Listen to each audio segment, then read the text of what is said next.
Okay, so hello everybody. Thank you very much, Vicky, for having me today. As Vicky said, my name is Hannah Bradley. I am a hair coach, and I'm looking forward to talking to you today all about hair care, scalp health, and supporting new growth following cancer treatment. So before I properly introduce myself and what we're going to be talking about, I thought I'd just take a moment to acknowledge everybody that's listening on the recording. It's really lovely to have you here, as well as everybody that's here live. So thank you very much.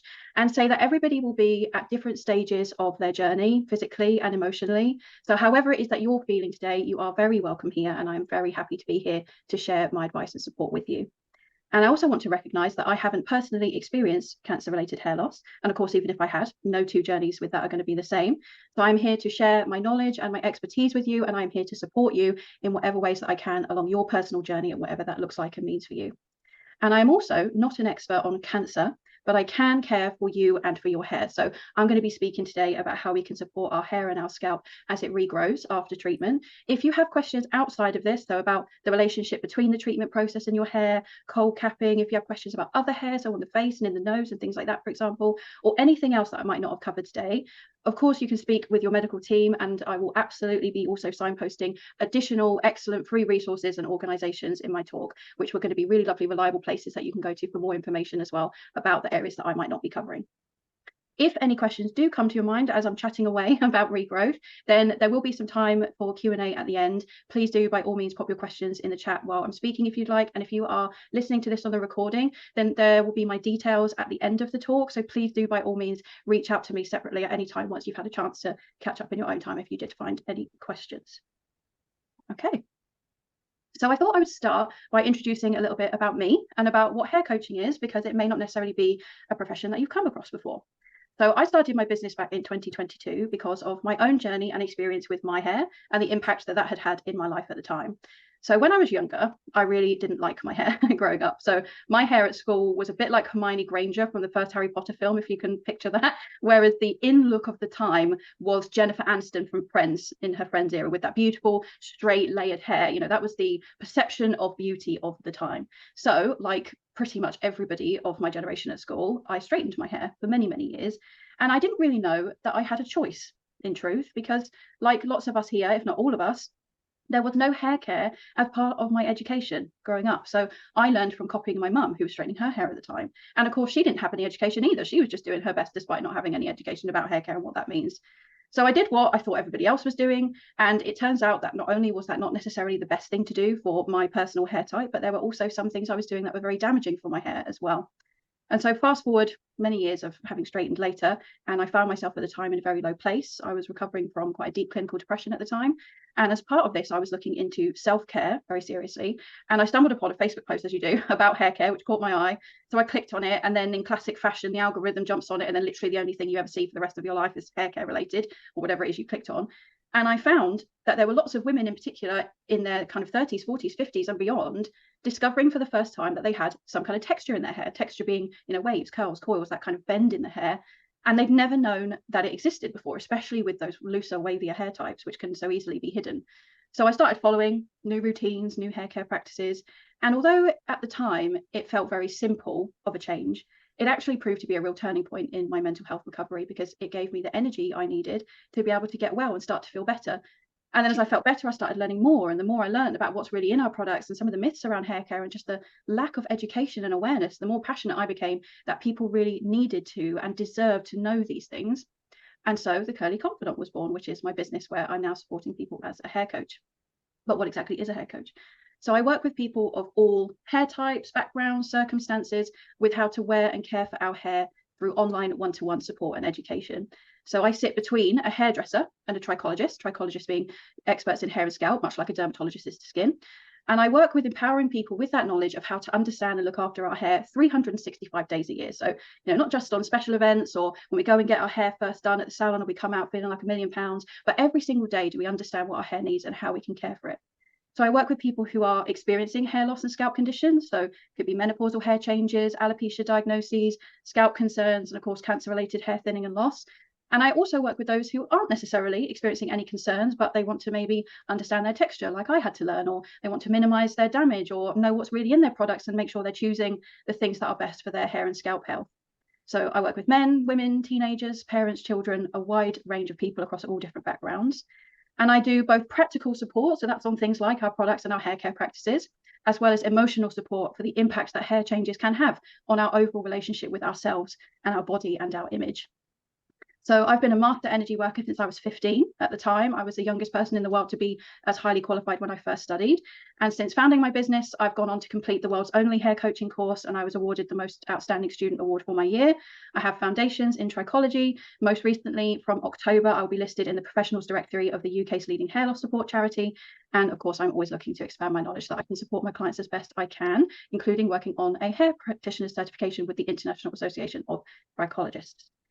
So that's a little bit about me and what I do and how I came to be here today. So let's take a look at what we're going to be covering. So we're going to start with an introduction to the hair growth cycle, so how the shedding and the regrowth process works on that biological level. Then we're going to talk about the importance of scalp health as that foundation for new hair growth. We're going to talk about what happens as our hair starts to regrow and answer some frequently asked questions around that.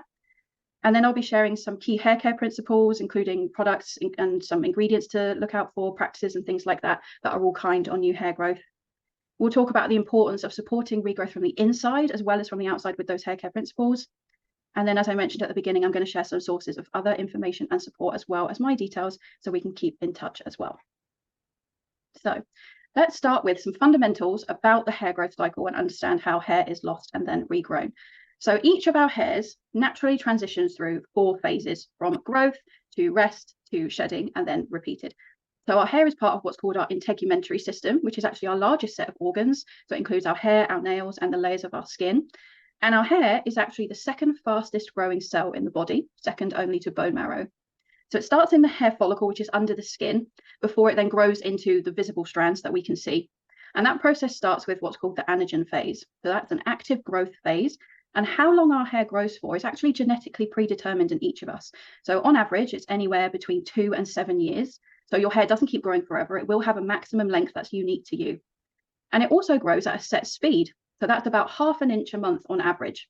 And around 85% of the hair on our head is typically in this growth phase at any given time. Then it moves into what we call the catagen phase. So that's a transition phase as the hair follicle starts to shrink and detach before getting ready to then be shed. We then have the telogen phase, which is a resting phase. So that detached follicle is now resting where it is for about 2 to 4 months. And most of the rest of our hair is typically in this phase, so about 15% of the rest of our hair. And then it finishes with the exogen phase, the shedding phase. So a new hair will grow in, push that resting hair out, and then we cycle the process back with the anagen phase for that new hair. When we're going through treatment for cancer, depending on the treatment, our hair's normal growth and shedding process can be interrupted, which can lead to either partial or total hair loss. So chemotherapy, for example, again, depending on the type of drug and how it's used and where, targets rapidly dividing cells, such as cancer cells. And because of this, it will affect our hair follicles because it is that second fastest replicating cell in the body. And that can lead to then our hair falling out. The growth process of hair is then continued to be affected for the duration of the treatment and up to a few weeks afterwards as well. And then it can be about 2 to 3 months before we start to see some new growth.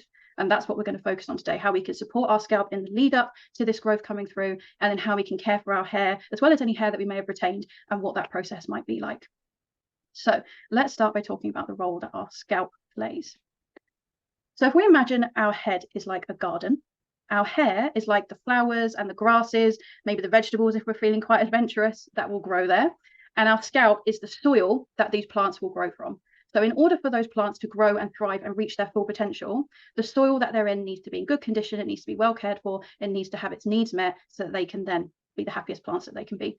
Likewise, with our scalp health, similarly, it is essential to support our scalp in order for our hair that grows from it to be as happy and healthy as possible and reach that full potential. And the skin on our scalp is actually different to the rest of our body. So for starters, it's some of the thickest skin we have and has a high concentration of blood vessels, which are feeding all of those hair follicles.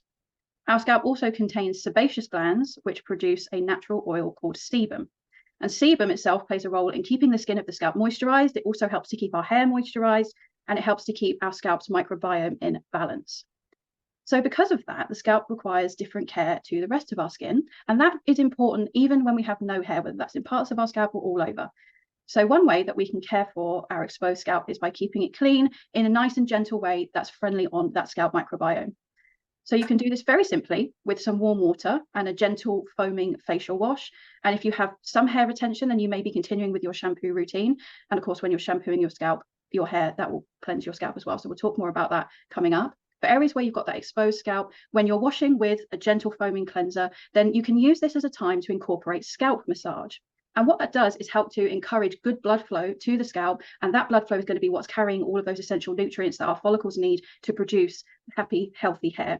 So it's gentle circular motions onto the scalp. So nothing abrasive, not rubbing, but just where we are, gentle with the pads of our fingers, avoiding any contact with our nails, gentle circular motions just to encourage that blood flow to the scalp area. Unless you have an underlying scalp condition where you may have been advised either not to wash your scalp or to do so minimally, then I would suggest washing your scalp once a day in the morning. And in this hot weather where we're getting quite sweaty and sticky, then that can increase to twice. So once in the morning and once in the evening, which can help to feel more comfortable with the sweat and everything anyway, and protect against our scalp getting irritated. If you are experiencing a sensitive or an irritated scalp, then another treatment that you can do is with a hot, steamy flannel. So rinsing a flannel under very warm water, not so hot that is going to hurt the skin, but hot enough that it's got some nice steam coming out. And then rinse that excess water out and cover the scalp with the flannel. And you can also add some essential oils to this if you choose. So lavender for its calming properties, or tea tree for soothing irritation. You can also bring tea tree in with that foaming facial wash as well when you're cleansing the scalp. And tea tree is naturally antibacterial, antifungal, and has some pain-killing properties as well. So it can be really good for anybody experiencing any scalp irritation. If you don't like tea tree though, then another good option is aloe vera gel, but do make sure that you use something of skin grade quality. There are over 200 individual species of aloe, and they are not all created equal. So something that's definitely intended for use on the skin is really important. And just a tiny dab rubbed between the palms onto the scalp is all you would need. It doesn't need to be a thick layer because we don't want any stickiness or residue left behind. And using that aloe is also really good if you're experiencing a dry scalp. And another option there is jojoba oil, which is actually the oil that's closest to our natural sebum. So it's very, very well suited to scalp care. You can also have castor oil, and many facial oils are light enough to be used on the scalp because they're intended to have a non-greasy recipe. Also, if your scalp is sensitive, looking for things that are perfume-free or things formulated especially for sensitive skin can be really beneficial as well. You can also use a damp flannel to cleanse the inside of any head coverings that you might be wearing, because keeping your headwear clean and fresh when it's coming into contact with your scalp regularly is really important, because over time it is going to build up with just the things we naturally secrete, grease and shed skin and perspiration, that sebum, all natural secretions, but they can build up over time. And do have a look at the care labels, of course, to make sure that you're following the manufacturer's instructions to make sure everything's being washed carefully and looked after. Another thing to think about for the scalp, especially at this time of year, is protecting our scalp from the sun.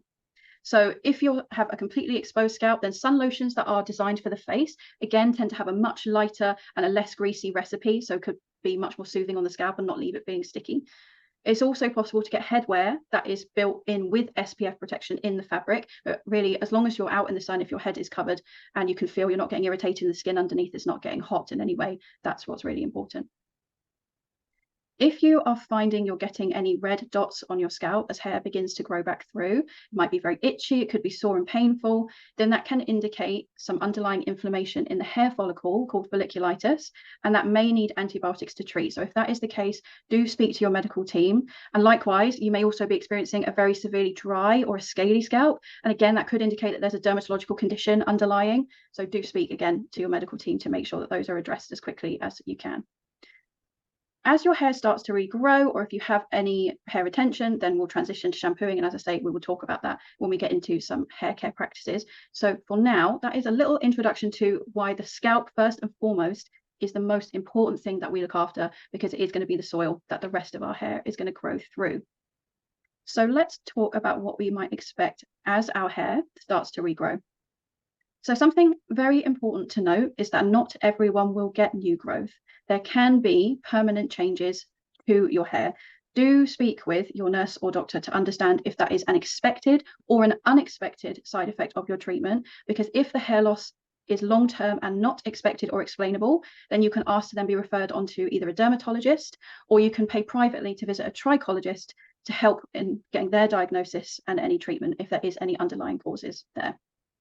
In cases where new growth is expected, then hair usually will start to grow within about 3 months post-treatment, although it does depend on the treatment. So for example, this can take up to 6 months if we're transitioning from chemotherapy to hormonal therapy. And then on average, it's expected to see about 1 centimetre of fuzzy new growth by around that 3-month mark, and then about 6 to 9 months establishing a short style. And what's important to note is that there isn't anything that we can do to speed that up. So please do be wary of anything you see making those kind of promises. As we talked about in the first section on hair growth, the hair growth cycle, hair grows at a set rate of about 1/2 inch a month, a little slower at the beginning when treatment first finishes. So there are things we can do that might slow down the process, which we'll talk a bit more about when we get to the hair care practices and about supporting that hair growth from the inside, but you cannot speed it up beyond the body's natural pace.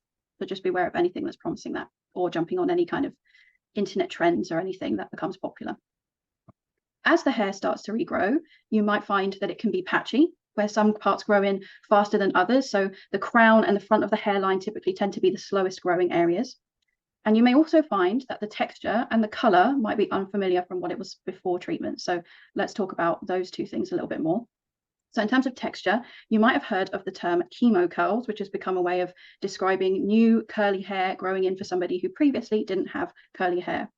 So hair texture is determined by the shape of our follicle. So a round follicle produces a naturally straight hair. And the more that this follicle collapses into more of an oval shape, the curlier and curlier a hair type that it will produce. And cancer treatment can cause the muscles that hold our hair follicles in place to weaken, and that can cause the follicle to collapse slightly, which may turn a previously round follicle into more of that sunken or oval shape.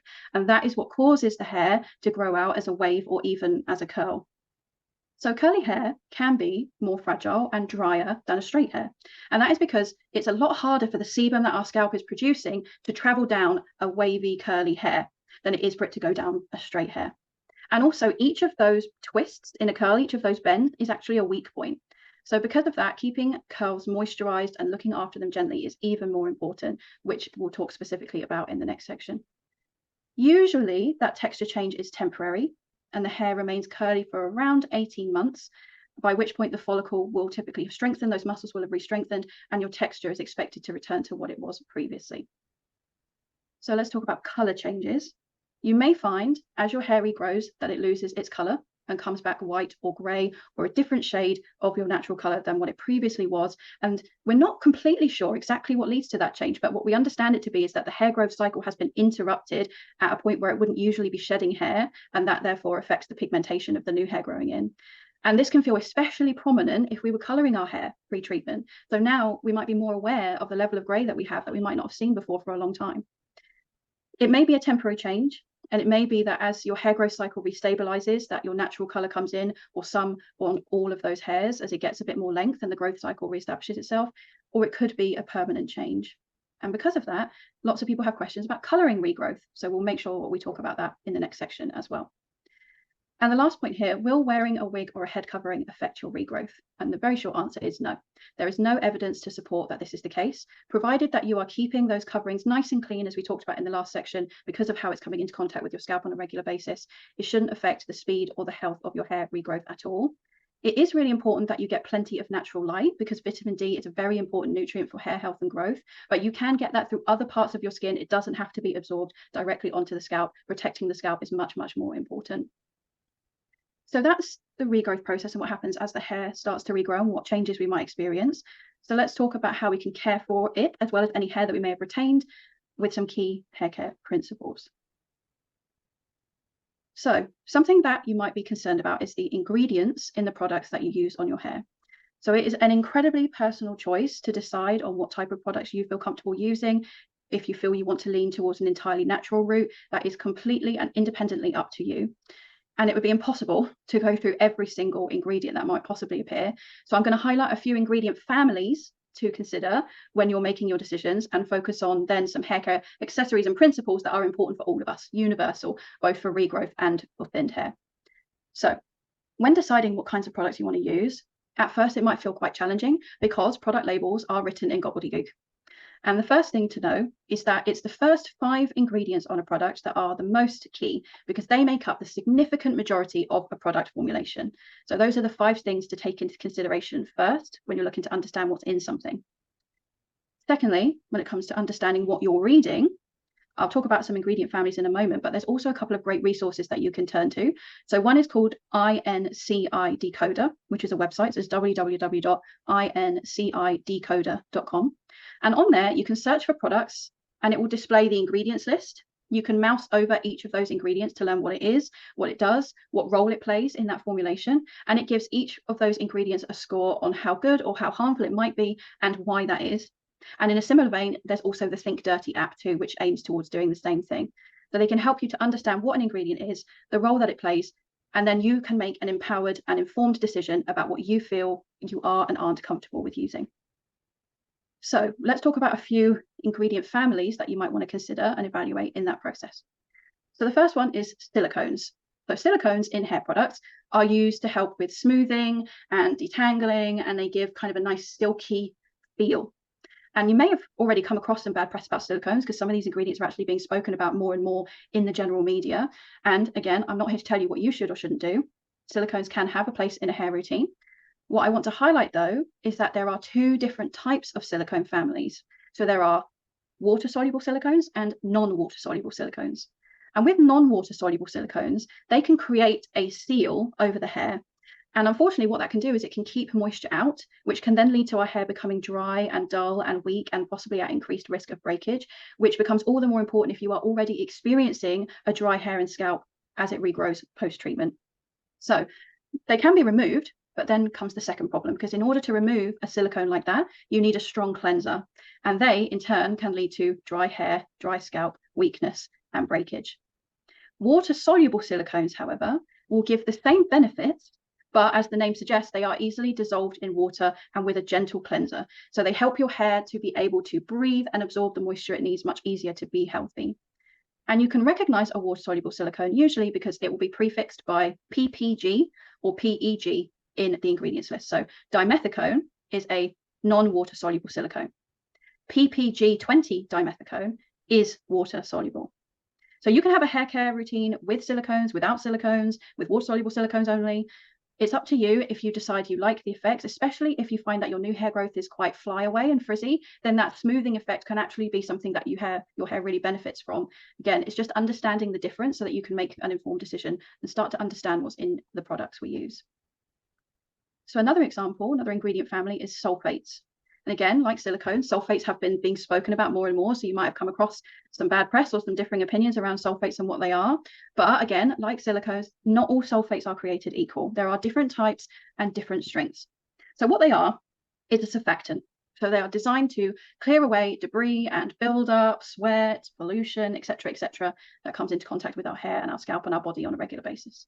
They can come in gentle forms, and they can come in stronger forms. So for example, you may find sulfates, these surfactants, in dish soap, creating that foaming effect designed to remove grease. And there are two quite common sulfates in shampoos, which I would love for you to consider when you're making your decisions. So the first one is called sodium lauryl sulfate, which is SLS. So if you were to Google SLS, don't feel you need to write down the full name. SLS would bring it up for you. And sodium laureth sulfate, which is SLES. So again, just Googling SLES in a shampoo would bring it up for you. Don't feel you need to try and memorize that name. Unfortunately, because of the strength of those cleansers, they also strip away our body's natural oil, that sebum, along with the grease, etc., that they clear.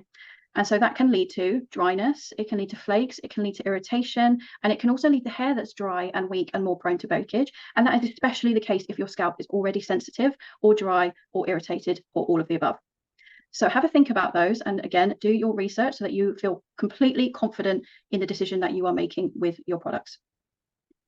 The third group of ingredients I'm going to mention is parabens. Again, being spoken about more and more might be something that you're starting to be familiar with. So parabens are preservatives, and they are designed to prevent the growth of mold and bacteria and to lengthen the shelf life of a product. However, research is increasingly showing that as they are absorbed by our skin when we're washing our hair, they can actually disrupt hormones, they can affect breast cells in particular, and increase the risk of abnormal cell growth. So please do your research on these. So again, you feel confident in the decision that you're making. And then the last ingredient family I will mention is fragrances. If you are not experiencing any scalp sensitivity, then you may absolutely choose to continue using products with fragrance, whether that's natural fragrance or seeing the word parfum or fragrance on an ingredient label. You may also choose not to have any fragrance products. That is absolutely fine.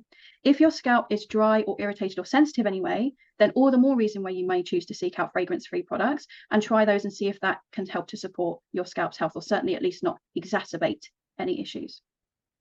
So that's a little bit about some groups of ingredients. And as I mentioned, it is completely up to you what you do from there. When you start looking at product labels, if you have any questions, please do let me know, and do look to those resources for starting to understand what all those labels and terms mean, because they really are very, very helpful. So let's talk about some hair care practices now that are universal for all of us to benefit our hair. So let's start with how we shampoo and condition our hair, because who of us has ever actually officially been taught how to shampoo and condition our hair? So when applying products to our hair, the best way to do it is to start by putting the products in your hands. With all things, it is easier to start with less and add more than it is to add too much and take away, similar to cooking. So we start with less and we can build from there. So with a shampoo, for example, place the shampoo in your palms and start rubbing that together. Start getting the shampoo bubbling. Because when it's starting to foam, that means that when we then go to apply that to our hair, we can spread it so much easier. That kind of lathery, foamy richness can spread through our hair rather than putting it on our head first and then needing to spread it, which can mean we're moving our hair around quite a lot. It can be quite abrasive. It might feel rough on the scalp as well. So get it bubbling in the hands. You can even, this is one where you can use more as well, because we're going to be rinsing it out. So you can put extra shampoo in your hands than you might normally to really get that bubbly effect going and help to smooth that over the hair and scalp rather than putting it on the head first.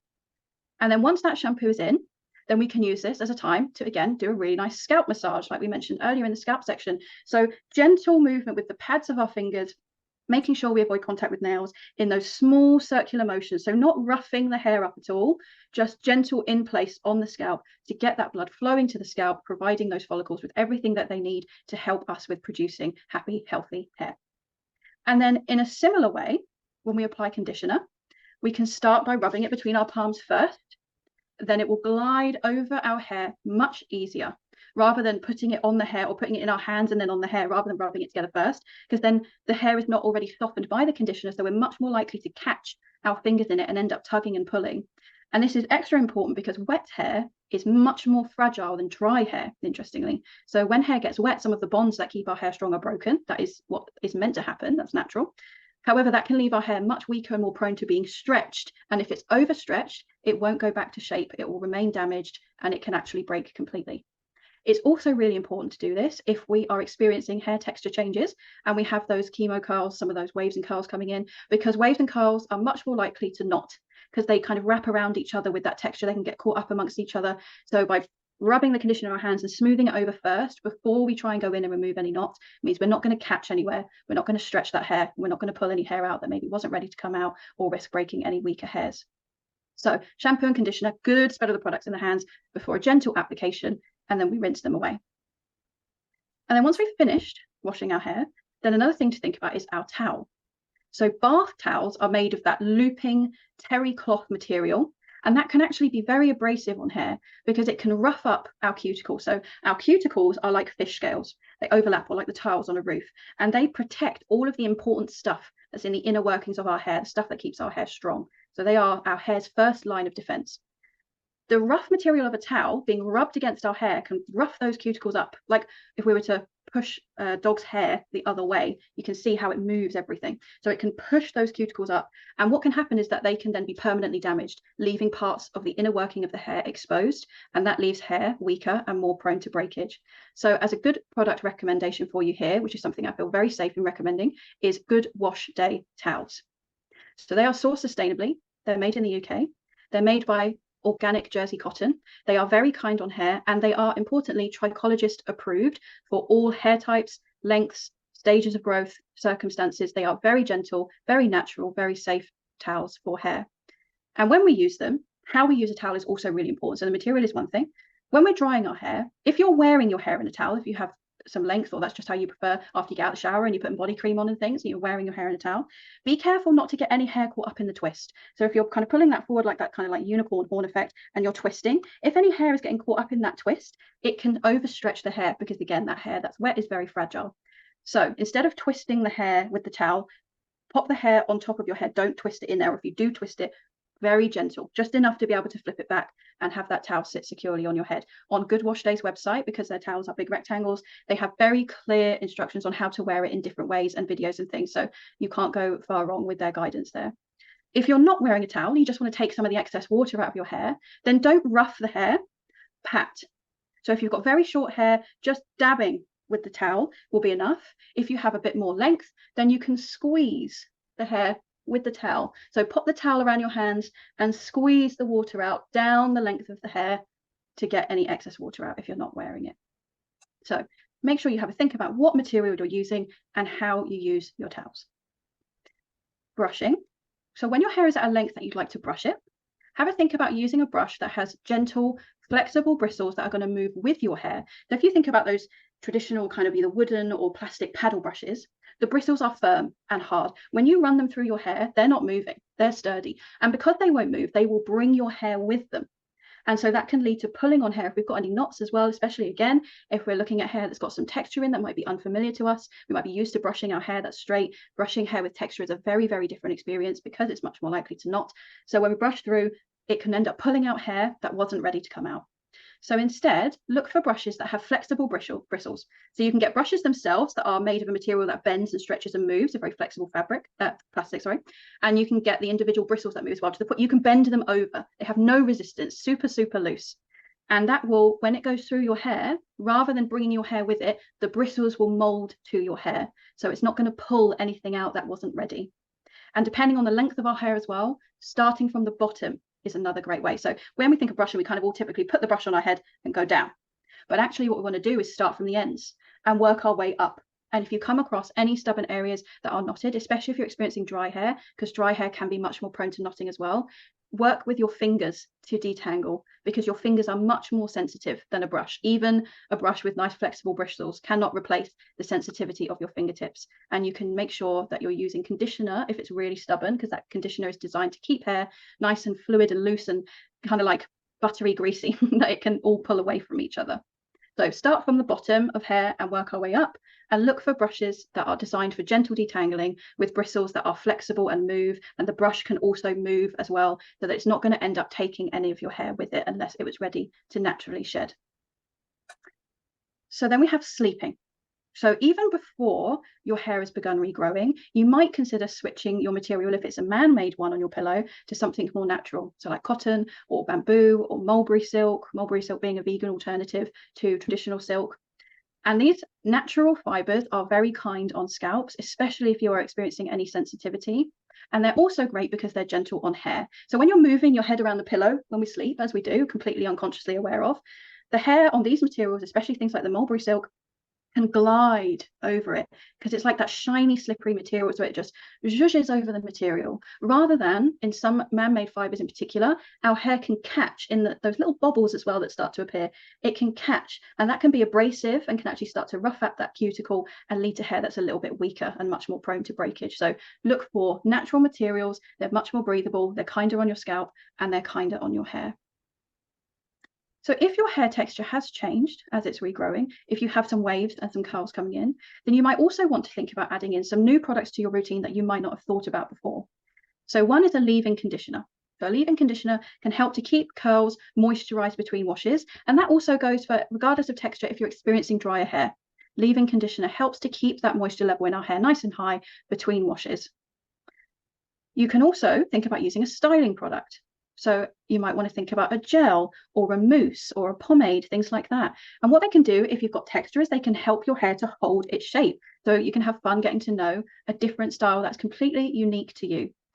They're also really good for hold if you've got new hair growth that is shorter and it can be a bit frizzier or a bit flyaway, or just honestly have a complete and utter mind of its own. You can use things like that to smooth down any areas that you might be conscious of that are sticking out and standing out from the rest of the hair. Beware of serums, however, because you may find that serums can have a bit of a slimy texture. And so if your hair is on the shorter end, when you're applying that and it's inevitably therefore going to go near the scalp, it can leave the scalp feeling a bit greasy. So look for products in those cases that are a bit lighter, not too heavy. Okay, so let's talk about seeing a hairdresser. There is no rule on when you choose to cut your hair for the first time as it regrows. You may also find as it's growing in that it will grow in at different rates. You may just want to trim one area. You may just have a few odd pieces that are sticking out, and you might choose to trim those at home. If that is the case, please do use hair scissors. They're not expensive necessarily. They can become very expensive, but you don't need to be getting anything too fancy here. Just something from Amazon is absolutely fine. And the reason being is that office scissors and kitchen scissors are much more blunt than hair scissors. And so what can happen is when it cuts the hair, although we can't see it, on a microscopic level, it doesn't cut through cleanly. And so it can actually split the ends of our hair. And split ends can then travel further and further up the hair shaft, ending up leaving the inner parts of our hair exposed and weak and prone to breakage. So cut with hair scissors if there are any little pieces that you're wanting to cut at home. When you are ready to see a hairdresser, if you don't already have a good relationship with a hairdresser, then in the extra resources section, I'm going to put up some directories that you can go to where there are specially trained cancer-aware professionals, but all the better if you already have a happy and healthy relationship with your hairdresser and somebody that you trust that you can go to. Before you see the hairdresser, you might also be wondering about what they and you can do with your hair in terms of colour and heat and styling. So with colouring hair, as with everything, it is a very personal choice, whether you choose to go with traditional salon dyes, whether you want to consider natural dyes, whether you want to look at henna, that is completely up to you. But whatever route you decide, here are 6 important factors to have a think about first. So number 1, is your hair growth stable? So you're not still shedding any hair. Number 2, do you have at least 1 inch of hair growth? Number 3, is your hair in good enough condition to be coloured? And that is something that your stylist should be able to advise you on. Number 4, is your scalp in a healthy and balanced condition? Number 5, have you done a sensitivity test first? And then number 6, if you're looking to bleach your hair, do you have at least 3 inches of good quality hair growth? So if your hair hasn't quite met those points, then I would recommend waiting a little longer. And then when it comes to decisions about the dye itself, if you are interested in looking down the more natural-based dye, then health and wellbeing stores can be a really good place to search for those, as well as for henna-based dyes. And in one of the resources I'll be sharing, they have a cancer-safe products directory, which includes colours. So when we talk about those additional sources of information, again, that is somewhere that you can go to start doing some research. But whatever route you take, natural or otherwise, it is really, really important that you do the patch test. In terms of heat, too much heat can cause hair to split and break if it's too high too often. So if you're wanting to blow dry your hair, for example, then a simple swap is just turn the heat down to medium or to low, rather than going all in at high heat.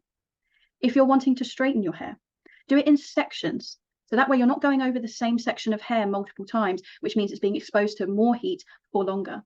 And nowadays you can also get products where you can turn the temperature down on hair straighteners. And you may also have heard of air wrap technology on Dyson, and Shark have their Style IQ, which are designed to work at a much lower heat, but still give the same results. So they're designed to minimize and almost completely eradicate that heat damage. Okay, so that was a lot of info about how we can support our scalp health and our regrowth from the outside. So for the last section, I really want to highlight how important it is that we balance this out with supporting it from the inside as well. So our hair grows from the inside out. So it is an absolute foundation for our hair health that our inner wellness, physically and emotionally, is as good as it can be. We're not saints, we're not perfect people here, just as good as it can be for us and our lifestyle and our circumstances. So nutrition is a core foundation of this. Unfortunately, the body does not see our hair as a priority, much as we might not necessarily agree with that, but unsurprisingly, it does put our vital organs first. So if we are deficient in any areas, then one of the first places that will be affected is the production of our hair. Plus, because our hair cells are replicating so quickly, that's second fastest in the body, that takes a lot of energy for the body to sustain that. So you can ask to be connected with a medical nutritionist to help support you in that internal health. And unless you've been advised against something, then you might also think about taking supplements. So things like silica, iron, biotin, and for in our diet, protein are 4 really important building blocks for hair growth. And you may have seen that you can get hair, skin, and nail support supplements, which will typically contain these very important foundations. But what I will say is that too much of a good thing is not a good thing. So supplementing can take us so far, but it is not the big cure-all for everything. If nutritional deficiency is not the underlying reason why we may be struggling with regrowth, then it's not going to solve that, but it can support us. And also it is long-term. So when we start taking supplements, it will take about 6 months plus to start to see any impact from them at all. So even if you get to 3 months, don't be put off necessarily if you're not seeing any changes. It can take easily half a year before we might start to notice a difference, because of course it can only impact the hair that's still inside our body. The hair that's outside our body is dead. It no longer has any access to any blood supply or nutrition or anything from any sources. So that's why we spent so long talking about those products and practices, because they have a huge impact on that external hair. But for the internal hair and all the new hair that we will have growing in, then our nutrition and that scalp microbiome and looking after the scalp are what's most fundamentally important. Breakfast is also very good for hair health. So overnight, once our body has been in a state of rest, come the morning, it will use any nutrition that is left within us and divert it to all those essential organs first. So starting the day with a nutrient-packed meal with some protein is actually a really great way to start the day for you and for your hair, to give your body what it needs to support you and have what it needs left over to then go to your hair. Drinking plenty of water, also very important for you and very important for your hair. So protein, yes, very good, because it gives our hair strength and stability, but our hair also needs to bend and flow and have some elasticity. So balancing that protein intake with good water intake.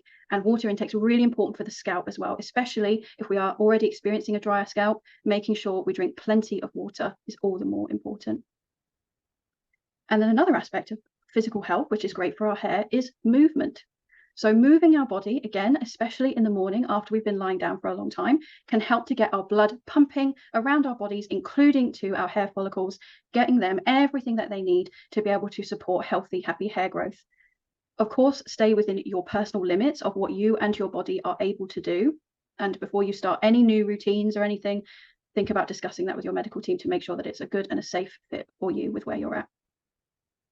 And then in addition to our physical health, there is also a very strong link between our emotional health and our hair health. Having the journey of hair loss alongside cancer treatment is a lot to process, and it is not vain to be distressed by hair loss. It can also be a very emotional process, connecting with our hair again as it regrows, especially if the hair that we're seeing is different to the hair that we had pre-treatment. So if and when you are ready, think about talking with somebody who is trained to listen and to help you with moving through those feelings in whatever way that looks and feels right to you. You can also think about having an all-round wellness toolkit. So these are things that lift you on a physical and an emotional level. And the key to any good toolbox is having different tools for different jobs. So likewise, for a wellness toolbox, having things that are suited to all different circumstances and energy levels. So if our toolbox were to consist of things that all require us to go out or do things or require energy, that's not going to be very good on days where we just don't have that to give. So we want to have a nice mixture of things that take 5 minutes or just very little effort, no money investment at all, as well as things that require us to take action or that suit us when we have those higher energy levels where we feel like we want to go out and do things and experience things. So make sure you have multiple things and people in your toolkit that you can draw on. So music, movement, candles, cuddles, all different things for all different circumstances to suit how you're feeling on the day. So I'm very sensitive to the fact that that was a lot of information. So let's summarize what we've covered. But remember, in a moment, I'm going to share my details. So once you've had time to digest everything and look through everything, if there was anything you missed, if you have any questions after this, just reach out to me anytime. So what we've covered, we started with an introduction to the hair growth cycle. So we talked about how hair is shed and regrown on that biological level. Then we looked at the importance of scalp health and how the scalp is like the soil from which our hair garden is going to grow and the special care that it requires. Then we talked about the regrowth process and some frequently asked questions around that, about how long hair might take to regrow and possible changes that we might experience. We talked about some hair care principles, including some ingredient families to have a think about, and some gentle hair care products and practices that are going to be kind on our regrowth. And then we finished by remembering the importance of supporting that growth from the inside in our physical and emotional well-being, as well as from the outside.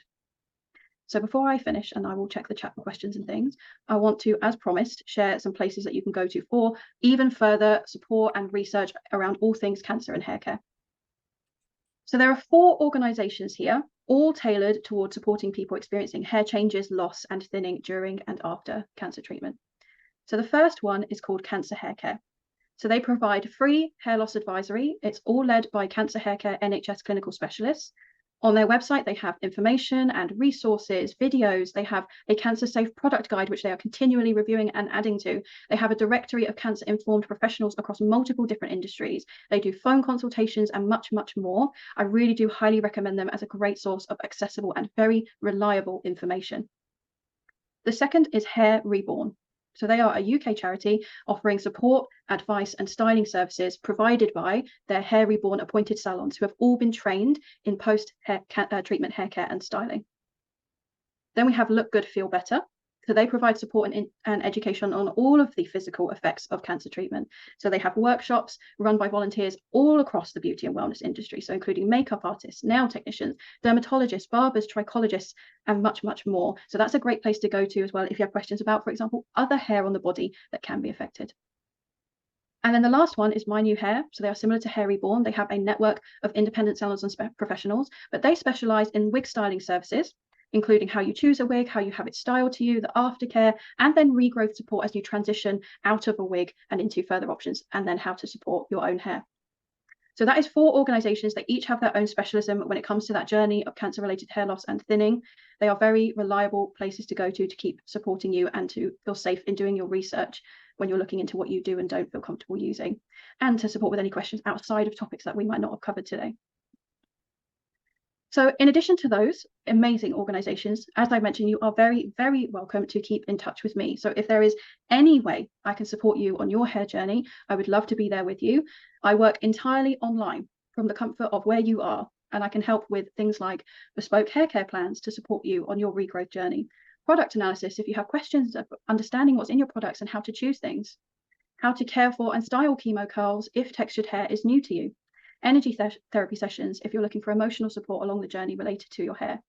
So all my contact details are up there. There is my email, my website. There is a link to book a call with me if you do want to talk more. You can also connect on my socials and message me anytime at all. So before I finish, I would love to know if you have any questions. I'm just about to open the chat in a second now and see what's come through while I've been talking away. So you're welcome to unmute yourself or type a message if you haven't. And I am just going to open the chat so I can have a look. Hi, I've been back to the hairdresser 6 months after completing treatment. First try of putting some colour out faded after a week. Likewise, the second time. They then used a Weller colour and it has disappeared within 2 weeks. Any idea what's going on? I would like my pink back. Love that.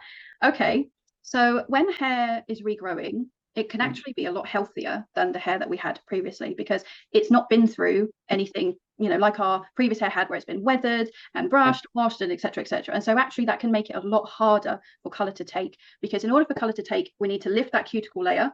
The colour needs to get inside, permanently affect the colour inside the hair shaft and hang on. Whereas if our hair is really, really healthy, lifting that cuticle layer is actually quite a challenge, because it doesn't want to be lifted because it's actually really healthy and firm, but that's obviously not ideal for us who want to do things to our hair. So it could be a matter of technique and making sure we have enough heat involved to raise that cuticle layer. So heat, steam, just like how it opens our pores and things like that, it helps to raise the cuticle. So it sounds to me like the hair color is not taking very well, which, as I say, could very well be because your hair is just in a very different level of health than what it may have been before. Also, now I know this wouldn't be relevant for when you first had it done because, as you said, you hadn't washed it, but thinking about the ingredients in our products once we have had color that's taken is really important as well, because as I'm sure you well know after having experienced many years of color, if we're using strong shampoos, they can actually strip the color out quicker. Once the color is in, everything you're doing is going to keep it in and for longer. But it sounds to me like that it's finding the right technique on your hairdressers. Nowadays, hairdressing as an experience is very different to how it used to be. You know, it used to be a whole day out and there'd be a long consultation process beforehand, lots of chit chat. Whereas now, not everywhere, but it can be very in and out because hairdressers are so busy because the population is so much larger than back then too. But definitely being confident as you are to go and say, I want to talk about this first. I want to tell you about my experience, what was done to the best of your knowledge. You're not the professional. It's not your place to know everything and go there. They should be able to, of course, advise you. But having that pre-consultation and therefore being able to gauge how they respond and what kind of, you know, proactive solutions are they coming up with, or are they being very honest? If they don't know, then that's great too, because that still speaks. Every time we color our hair, it causes a little bit of damage, which is totally fine. It's just, you know, that's how it works. It has to open that cuticle. And so having that pink put on top regularly meant that it was so much easier for your hair to open because it had already taken color before. Whereas virgin hair, totally different. Okay, thank you very much. No problem. Just going to quickly open the chat back up. So says, love this, thank you. I've been a hairdresser for over 35 years, but still learned a great deal this afternoon. I used the cold cap, but still lost my hair to the crown and hairline. This hair has grown back coarse and wavy, which is the opposite to my usual growth. I wish I'd had this information before I started treatment. Thank you. And also said she found L'Oreal and Noah worked well. And the hair does seem to end more coppery when you first start to colour. Thank you. Amazing advice from your personal experience and your professional experience as well. Thank you very, very much for sharing all of that for us.